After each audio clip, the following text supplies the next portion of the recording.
Este miércoles el frente número 6 se extenderá como estacionario desde el norte del Golfo de México hasta las costas de Tabasco, internándose hacia el centro del territorio nacional.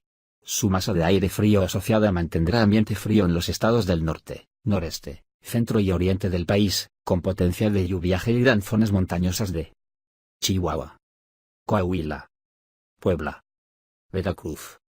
Además, de viento de norte con rachas mayores de 70 km por hora en el Istmo y Golfo Tehuantepec, así como en las costas de Tamaulipas y Veracruz.